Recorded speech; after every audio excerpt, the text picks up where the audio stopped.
Hi folks, I'm Bob Benny, I'm Jessie Thompson. and we're both certified financial planners with Bob Benny Wealth Management here in Lincoln, Nebraska, and welcome to today's Bobcast. Today's Bobcast topic is part of our Financial Foundations series, and it's going to be called, it's about dealing with debt.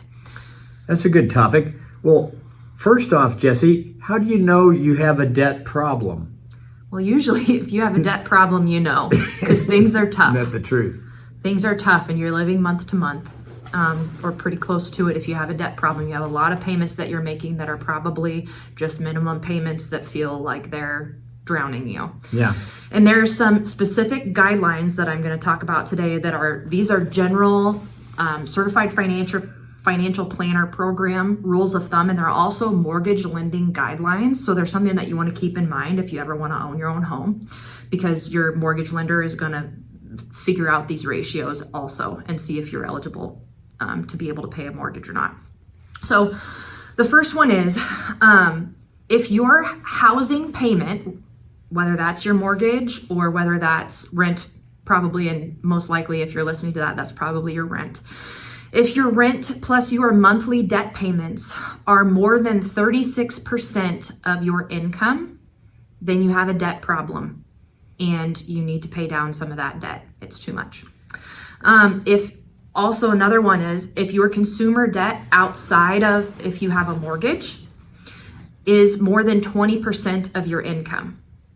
Your consumer debt payments, So the payments that you're paying, if you're just paying minimum payments and it's more than 20% of the income that you're bringing in, that's too much and you need to cut some of that stuff down.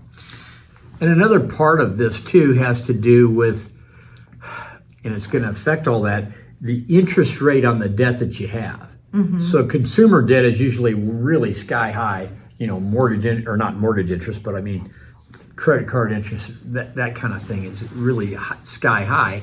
And there's just kind of a general idea that if your interest rate is higher than you can invest your money at, you need to pay off the interest before you do any investing, right? Mm-hmm. Because it's like if you have a loan or a debt that's 15 or 20%, paying that off is like making 15 or 20% on your money.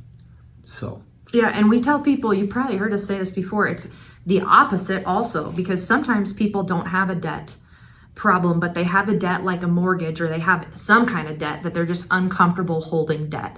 But that debt's at a low interest rate, and it's at a much lower interest rate than what their investments will get them over the long term, and they wonder whether they should pay it off just because they're uncomfortable with it.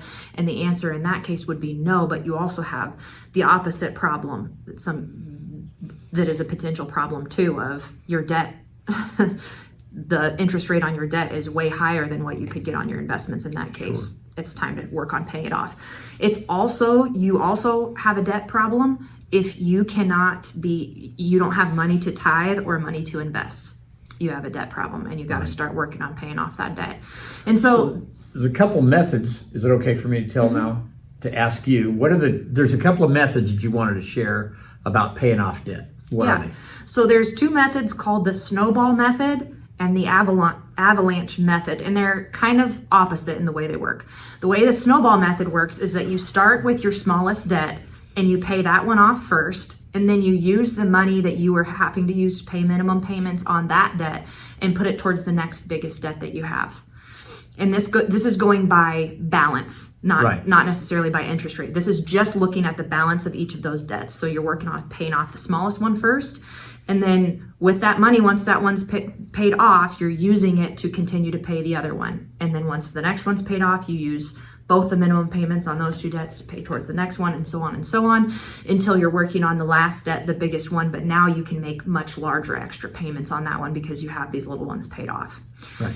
And that's called which one? The snowball method. What's the avalanche method? The avalanche method is you're figuring out which of those debts has the highest interest rate, because that's the one that's really killing you. That's going to be hard to get paid off first, or to get paid off for a long period of time. And you're going to put any extra money you have towards paying that one off first. And you're going to prioritize paying that one off before the other one. So it's kind of the opposite as the other one. I actually personally like that one better because it's so much harder to get out from a high interest rate debt, that to prioritize and get out from under that one, I think provides people a lot of freedom faster, and you see improvement faster, I think, than the other method, but they're both really good methods. So that's about all we have about dealing with debt, isn't it? I think so. Hope you find that helpful. If you have any questions, you can reach out to Dad or I, and we hope you have a great day.